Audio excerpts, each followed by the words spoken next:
Hello dear viewers, इस video में हम बात करेंगे क्लास 10 के साइंस के पेपर की। और ये यूपी बोर्ड का पेपर है। आप ये कोड देख सकते हैं 824BP। तो इस कोड वाले क्वेश्चन पेपर को हम डिस्कस करेंगे।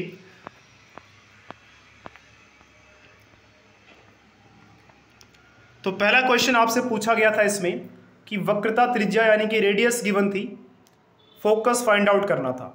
तो ये तो क्वेश्चन बिल्कुल ईजी हो गया आपके लिए। 30 सेंटीमीटर अगर आर है, रेडियस है, तो फोकस क्या होगा इसका हाफ यानी कि 15। तो इसका ऑप्शन हो जाएगा 2। क्वेश्चन नंबर 2 की बात करते हैं। सेकंड क्वेश्चन में ये पूछा गया था आपके पास कॉन्वेक्स लेंस है और इमेज जो है वो सीधी बनी है और बड़ी बनी है। तो इसका आपको पता होना चाहिए कि ऑप्शन नंबर 4 इसका आंसर है कि जब भी हम लेंस के प्रिंसिपल फोकस नंबर 1 और ऑप्टिकल सेंटर यानी कि प्रकाशिक केंद्र के बीच में ऑब्जेक्ट को रखेंगे तब ऐसा होता है। वैद्युत ऊर्जा का मात्रक क्या है? तो वैद्युत ऊर्जा का मात्रक बताना था हमें। तो इसका आंसर है 4 किलोवाट घंटा, किलोवाट। चलिए अब बात करते हैं क्वेश्चन नंबर 2 की। तो क्वेश्चन नंबर 2 की कुछ इस तरह से है। इसमें कहा गया एक ऑब्जेक्ट है, उसको 15 सेंटीमीटर के डिस्टेंस पे रखा गया है कॉनकेव मिरर से, यानी कि आप u की वैल्यू क्या पुट कर देंगे इसमें -15। फोकल लेंथ दे रखी है इस मिरर की 30 सेंटीमीटर, तो f की वैल्यू है -30 सेंटीमीटर। माइनस इसलिए क्योंकि ये कॉनकेव मिरर है। उसके बाद आपको मिरर फॉर्मूला लगा के 1/v + 1/u = 1/f, ये वाला फॉर्मूला लगा के इसको सोल्व करना था। उसके हिसाब से आपको पोजीशन, नेचर सब मिल जाता। डिस्पर्शन ऑफ वाइट लाइट पूछा हुआ था। उसके बाद सीक्वेंस ऑफ कलर यानी कि विबग्योर बताना था। इलेक्ट्रिक पोटेंशियल और इलेक्ट्रिक पोटेंशियल डिफरेंस और इनकी यूनिट्स बतानी थी हमें। तो ये क्वेश्चन भी डायरेक्टली बुक बेस्ड था। इसमें अभी तक कोई इतना कॉन्सेप्चुअल बेस्ड क्वेश्चन नहीं आया है। तो क्वेश्चन नंबर 3 की बात करते हैं। इसमें भी डायरेक्टली हाइपरमेट्रोपिया के बारे में पूछा हुआ था, कैसे करेक्ट कर सकते हैं और इसका डायग्राम बनाना था। तो ये तो डायरेक्टली बुक बेस्ड क्वेश्चन था।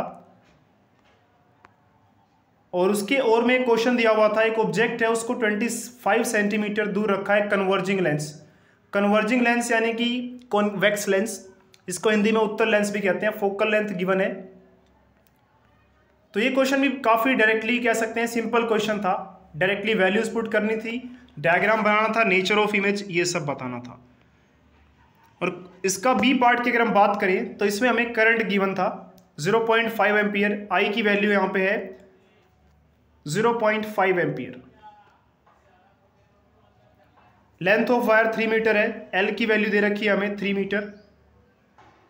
क्रॉस सेक्शनल एरिया सब कुछ ऐसा यूनिट में है, तो इसके लिए फिर आपको इजी हो जाता है क्वेश्चन सोल्व करने में। तो सारी वैल्यूज ऑलमोस्ट गिवन है। -6 metre square. Resistivity find out करनी है आपको। तो इसके लिए आपको करना क्या था, सबसे पहले आई की वैल्यू दे रखी है 0.5 और पोटेंशियल की वैल्यू दे रखी है पोटेंशियल डिफरेंस 1.5 वोल्ट। यहाँ से आपको आर कैलकुलेट कर लेना था। आर कैलकुलेट करने के बाद R = ρl/a, ये वाला फॉर्मूला यूज करना था। यहाँ से आपको रेजिस्टिविटी मिल जाती। उसके बाद 3 रेजिस्टेंसेस पैरेलल लगाए गए हैं, तो उनका एक्सप्रेशन निकालना था, इक्विवेलेंट रेजिस्टेंस क्या होगा। तो उसका आंसर आपके पास आता, जब भी इनको पैरेलल लगाया जाएगा तो Rp = 1/R1 + 1/R2 + 1/R3। Question number 4, इसमें हमें विद्युत मोटर यानी कि इलेक्ट्रिक मोटर का सिद्धांत, प्रिंसिपल लिखना था। लेमिंग्स लेफ्ट हैंड रूल इसका आंसर था। और उसके बाद जो क्वेश्चन नंबर और में दिया हुआ है, इसमें 2 बल्ब हैं, एक की पावर दे रखी है 100 वोल्ट और पोटेंशियल डिफरेंस है 220। ऐसे दूसरा बल्ब जो है वो 60 वोल्ट और 220 वोल्ट पर चलता है। और इनको अगर हम बात करें तो ये दोनों समानांतर यानी कि पैरेलल लगाए गए हैं। तो हमें क्या करना है, करंट निकालना है। तो ये भी बिल्कुल आपको इस तरह का क्वेश्चन गिवन था। देखिए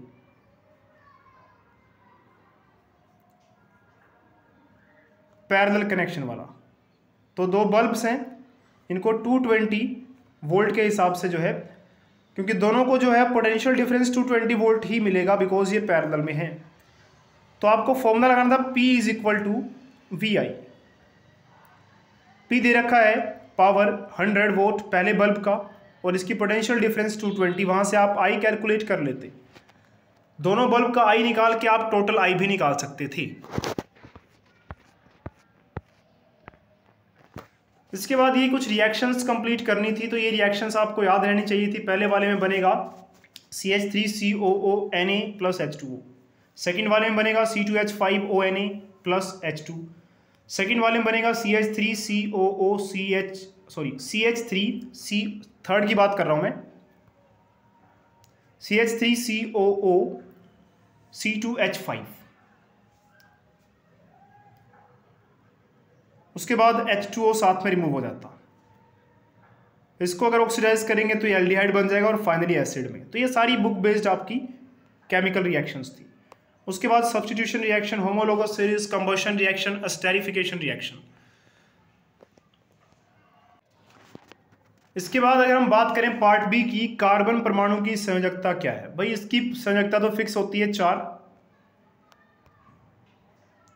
कैल्शियम फॉस्फेट का सूत्र, ये भी काफी इजी क्वेश्चन था, तो इसका आंसर आ जाएगा आपके पास Ca3PO4 2, ऑप्शन नंबर 3।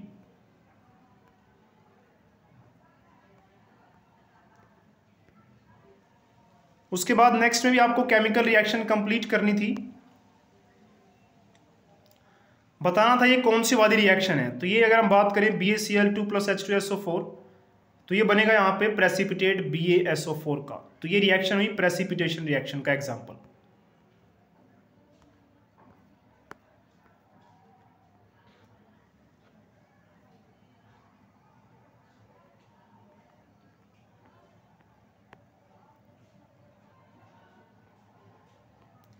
चलिए पार्ट सी डिस्कस करते हैं।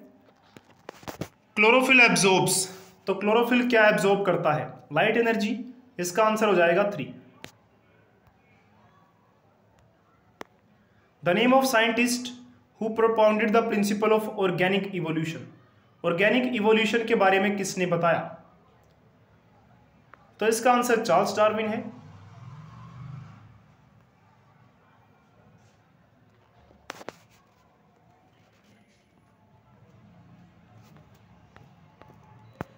Human embryo gets nutrition through placenta.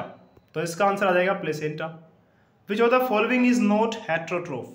इसमें बताना है कि हेट्रोट्रोफ कौन नहीं है। तो आप देख सकते हैं यहाँ पे मनी प्लांट दिया हुआ एग्जांपल में। तो मनी प्लांट एक प्लांट है। प्लांट्स क्या होते हैं? ऑटोट्रोफ होते हैं। उसके बाद डायफ्राम बताना ये क्या होता है। डायफ्राम कहाँ मिलेगा आपको? इसके लिए आपको क्या पढ़ना था? हमारा रेस्पिरेशन सिस्टम, पुनर्जनन यानी कि रीजनरेशन। तो अभी तक जितने भी क्वेश्चंस हमने डिस्कस किए वो सारे लगभग बुक बेस्ड क्वेश्चन है डायरेक्टली। मेल रिप्रोडक्टिव सिस्टम बनाना था इसमें, बाकी या फिर पिस्टिल बनाना था एंजियोस्पर्म का। तो ये भी आप आसानी से कर सकते हैं, आपकी बुक में डायरेक्टली ये क्वेश्चन दिया हुआ है। उसके बाद nephron, solar energy, natural resources. तो ये भी लगभग सारे के सारे डायरेक्ट क्वेश्चंस पूछे गए हैं। एरोबिक रेस्पिरेशन या फिर blood circulation in human heart, forest management. Describe the male reproductive organs of angiospermic plant या फिर सेक्स डिटर्मिनेशन इन ह्यूमंस।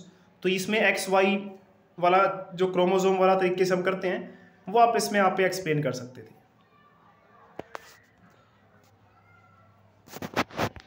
तो ये था साइंस का पेपर। अगर आपको इसकी PDF चाहिए तो वीडियो के डिस्क्रिप्शन में आपको इस पेपर की PDF का लिंक भी मिल जाएगा। आप यहाँ से लिंक से पेपर को डाउनलोड कर सकते हैं। और अगर पूरे पेपर की बात करें तो पूरा पेपर लगभग लेवल की बात करें तो ठीक है, ज़्यादा मुश्किल भी नहीं कह सकते और ज़्यादा आसान भी नहीं कह सकते।